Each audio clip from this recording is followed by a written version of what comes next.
All right, welcome to APUSH Chapter 11, Part 3.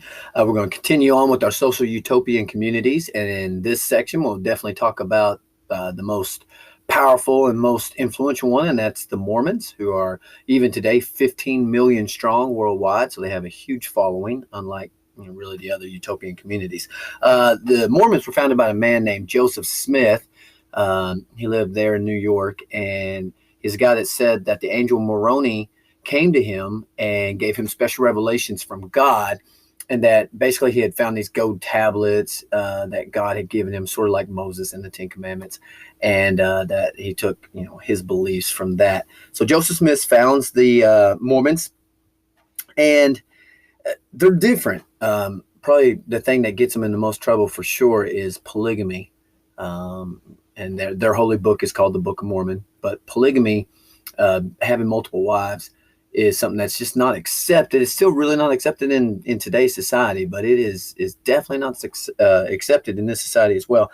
And so what you're going to see with the Mormons is that they continually get pushed west and west. They'll eventually settle in a place called Nauvoo, Illinois, and they'll have about 30,000 strong there, so a very large, larger than Van Buren, so a large contingent there.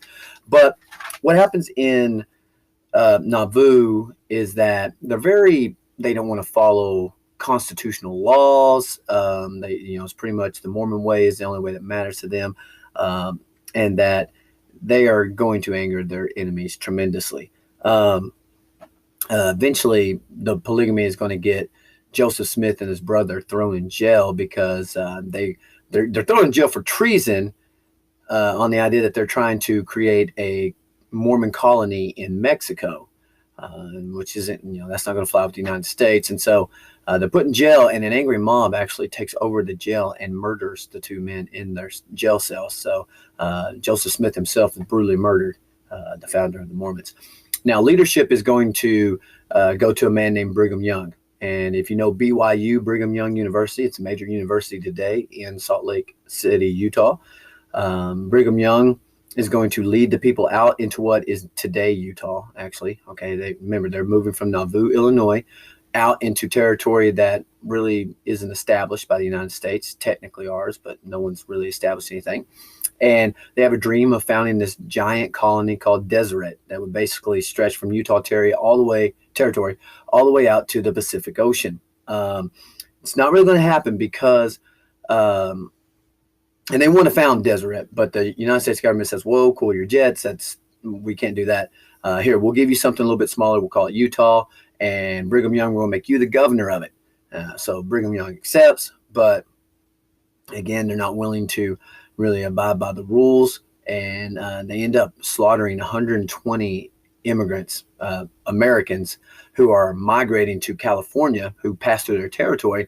Well, the Mormons are pretty suspicious of outsiders and stuff, so they slaughter 120 of them, which is insane, actually. And in response, President James Buchanan is going to send men out there to pretty much stamp down this Mormon rebellion or revolt or whatever it is that they're doing. But they don't want an all-out war with the Mormons because they do have a sizable number. And so when they get out there, kind of basically they meet on common ground and say they give the Mormons Utah in response as long as they follow constitutional rules and ban polygamy, which they do, but they don't really follow that. Eventually, the Mormons will split, and many of the Mormons will go with Joseph Smith III. Big difference with Joseph Smith III from his father is he doesn't believe in polygamy. So they're really two different sects of Mormons, those who believe in polygamy and those who do not. So the Mormon again, like I said, the Mormons are today a giant success, 15 million strong worldwide. So out of all of them, when we right before we move into abolition, I just want to talk about life back in the cities, if I can get it in. Death rate cities are becoming kind of dangerous places, but because of the Industrial Revolution, that's where all the jobs are, and immigrants are flocking to the cities. They've got blood sports like cockfighting, boxing, things to entertain the poor people, to distract them from kind of how bad their lives are. There's a ton of promiscuity. People are sleeping around a lot in this time period. You have dandies, these guys who are dressing up and going around town, getting as many ladies as they can. And I'm not going to have enough time, so I'll continue in the next one.